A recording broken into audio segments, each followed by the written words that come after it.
Hey friends, Abby Johnson here. Every time I share a story from my time in Planned Parenthood, I try to really weigh the value of that story and the weight of that story, and with the potential trauma that story could cause a person listening to the story. I recognize the weight that stories have. And so, and I recognize just even hearing a story for someone who is suffering from maybe a past traumatic event. I recognize the burden that can place in their life. And so because of that, there have been some stories in my life that I experienced at Planned Parenthood that I just have never shared. I've never felt comfortable sharing. And maybe it's a little bit because, or maybe it's a lot of it because of that, because I don't, my intention is never to cause a burden on the life of anyone else who is suffering. My goal is always to bring about education and to bring about healing and to end abortion. I mean, that's my goal. That's my end goal. But I think there's also a huge component of just shame and just having to admit what I was a part of, and admitting some of these really, really terrible things and sharing these really, really terrible stories. It's embarrassing for me. And so I haven't shared some of these things, but in the current times that we're in, and some of the things that I hear from people, and acting as if abortion is just, one of many things that we have to consider, and, in our current times, and acting as if, abortion is just a silly little thing that, we, that as if it's settled in our society, or as if it's settled even in law. I have felt compelled to sort of, I guess, swallow any embarrassment that I do have, and start sharing some of these stories. And one in particular I've never shared in public, and have maybe only shared it with maybe one, or I know one person I've shared it with, maybe two people privately, is a story about a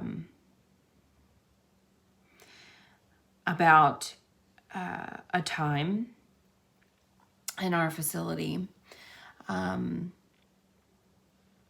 where we normally, where we usually had our biohazard medical waste pickup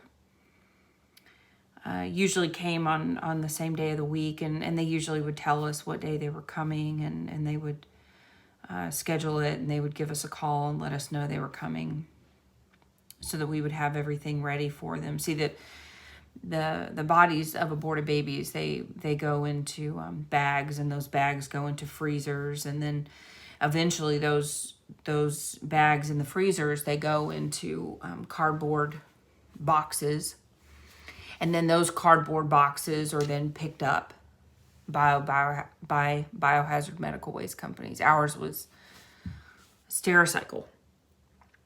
And so they would usually call us and let us know. And so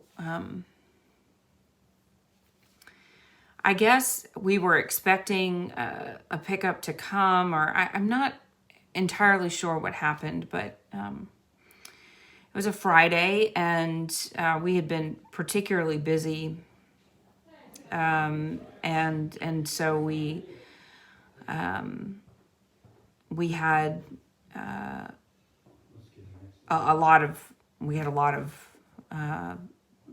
bags of babies, and we had gotten them ready. We had labels and everything that we had to put on these cardboard boxes, and so we had gotten a box ready. And I'm not really sure if we had expected a pickup or they had told us they were coming, and I don't really know. But anyway, I remember us getting the box prepared, and there were many bags of babies that had to go into this cardboard container. And so we had done this, and it was a Friday afternoon, and then anyway, the day went on, and went on about our day, and then we left, and we didn't have abortions that weekend. It was a Saturday that we were not doing abortions. And so the clinic was closed on Saturday and Sunday. And Monday, I came back into the clinic. And I was the director at that time, and I was always the first one there. And so I came in early that morning, and I came in with a woman who worked there, who was one of my closest friends at the time. And we came in early together, and we had pulled into the parking lot at the same time, and we walked into the back door. And as soon as we opened the door,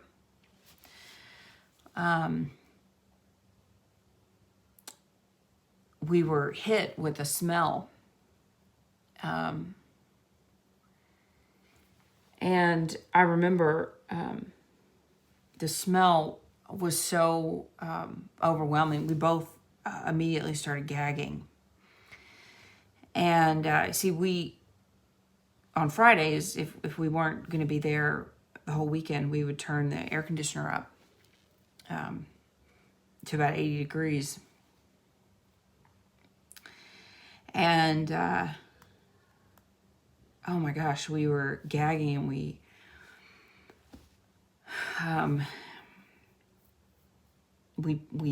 put our hands over our mouths, and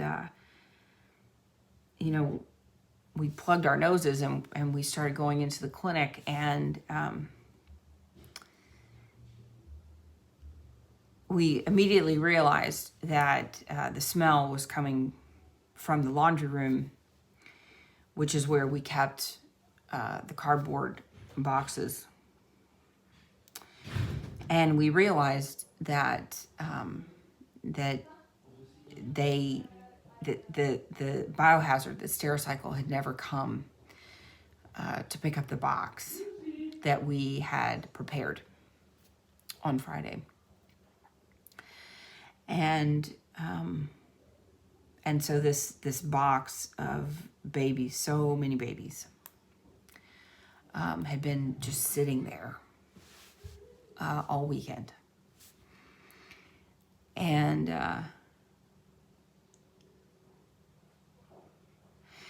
so we opened the door, and the cardboard box, it was, the smell in that room, and we just could not stop gagging. I thought I was gonna, I thought I was gonna vomit from the smell. And so I remember looking at the box, and the box, with the bottom of the box, it was a large box, and the bottom of the box was just, it was wet. And And I thought, oh my gosh, I don't know what we're going to do here. And this girl, I don't want to mention her name, but I don't know why she did it, but she started laughing, and it's bizarre. She started laughing, and she kicked the box. And when she did, the box it just collapsed. It just sort of wrapped around her foot. Like, I can't really describe it, but it just the box just sort of wrapped around her foot. And then she was trying to like shake it off of her foot. And when she did this, the bags just sort of opened up, and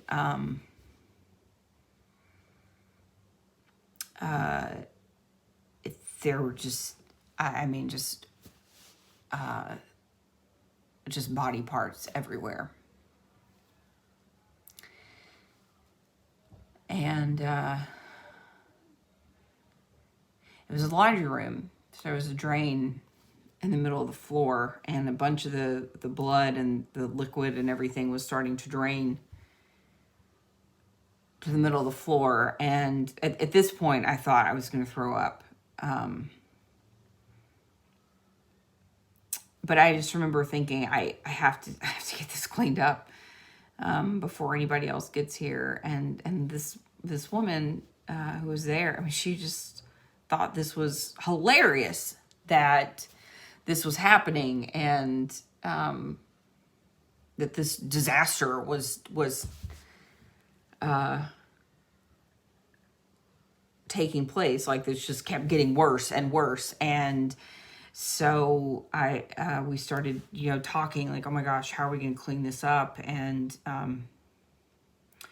so she said, well, let's just put everything down the drain. But the drain, had a drain protector thing on it. And so a lot of the stuff was going down, but these bigger parts were not going down the drain. And so we had to pick those parts back up and put them back in bags and put them back in the freezer. And yeah, we had to pick up these parts of babies that wouldn't fit down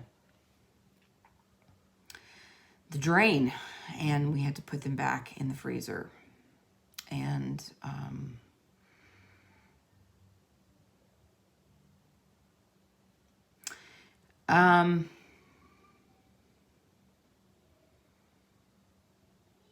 and then we had this bloody box, and it was the most disgusting thing ever.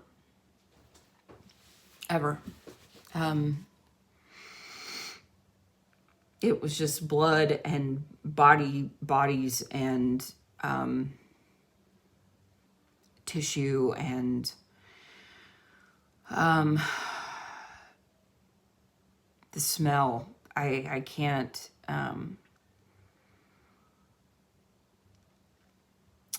It was horrendous. And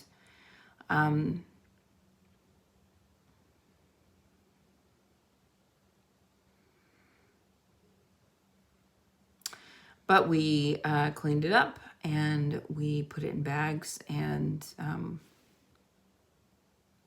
we put the body parts back in the freezer, the ones that wouldn't fit down the drain. And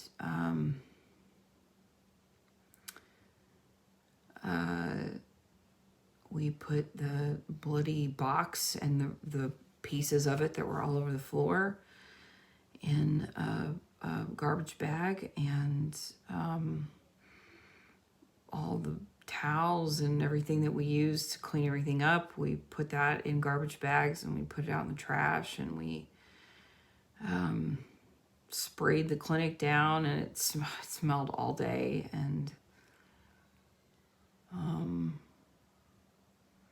we told the staff what had happened, and everybody thought it was funny.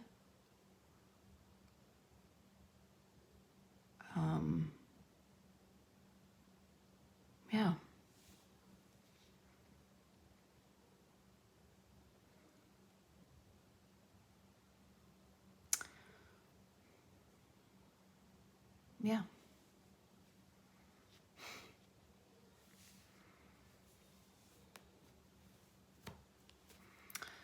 So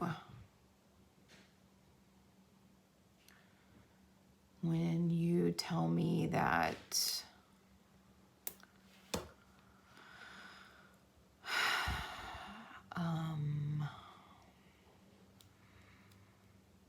being called names is as bad as abortion, I'm going to call BS on that.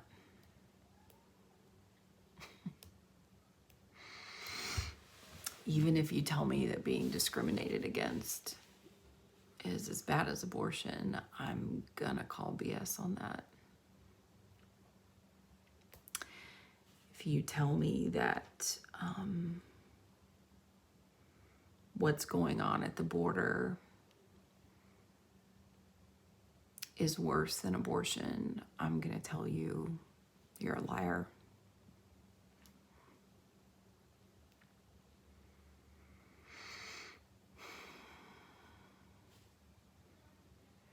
Because even if you're discriminated against, at least you're alive.